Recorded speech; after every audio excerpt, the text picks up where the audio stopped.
ఇలా ఒక్కసారి ట్రై చేయండి. మజ్జిగ చారు చాలా బాగుంటుంది. వేడి వేడి అన్నంలో తింటే చాలా బాగుంటుంది. నేను చెప్పిన పద్ధతుల్లో చేస్తే ఇది మళ్ళీ మళ్ళీ మీరు ఇదే ట్రై చేస్తారండి.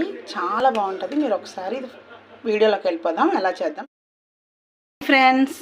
ఈరోజు మనం మజ్జిగ చారు చేద్దామండి. ఇగోండి పెరుగు తీసుకున్నాను నేను ఈ డబ్బా.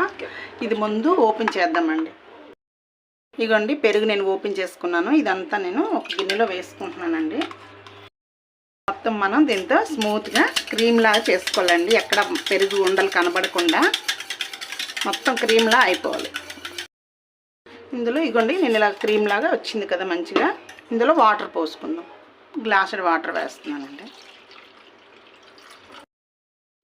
ఇగోండి ఇది మనం మంచిగా ఇందులో మనం సాల్ట్ కూడా వేసేసుకోవాలండి. ఇగోండి సాల్ట్ వేస్తున్నాను నేను.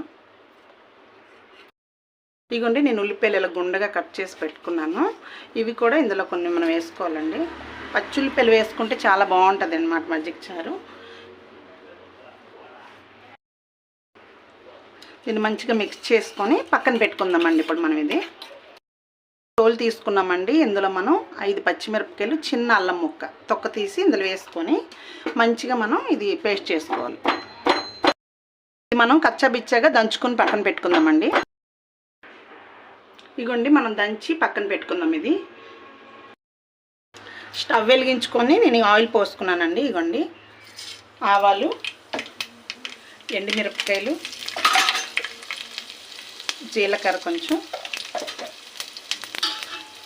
కరివేపాకు. ఇగోండి దంచి పెట్టుకున్నాం కదా, ఇది కూడా ఇందులో వేసుకోవాలండి. ఇప్పుడు నెక్స్ట్ ఉల్లిపాయలు నేను కొంచెం పక్కన పెట్టుకున్నాను కదా, ఇది కూడా ఇందులో వేసేసుకోవాలండి. మన తాలింపు వేగిపోయింది. ఇప్పుడు మనం ఇందులో పసుపు కొంచెం వేసుకుందామండి. ఇదండి పసుపు, కొంచెం ఇంగువ కూడా వేసుకుందామండి.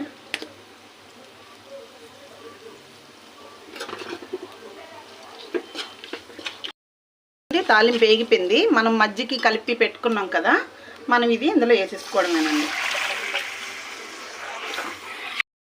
మంచిగా కలుపుకోవాలండి. మనం ఇంక స్టవ్ ఆఫ్ చేసేసుకోవడమేనండి. అయిపోయినట్టే మజ్జిగ చారు.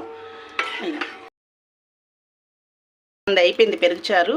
ఇలా మీరు ట్రై చేయండి, చాలా బాగుంటుంది. ఎందుకంటే అల్లం మనం పచ్చిమిరపకాయలు దంచి పెట్టుకున్నాం కదా, అది తాలింపులో వేస్తాం. దానివల్ల టేస్ట్ బాగుంటుందండి.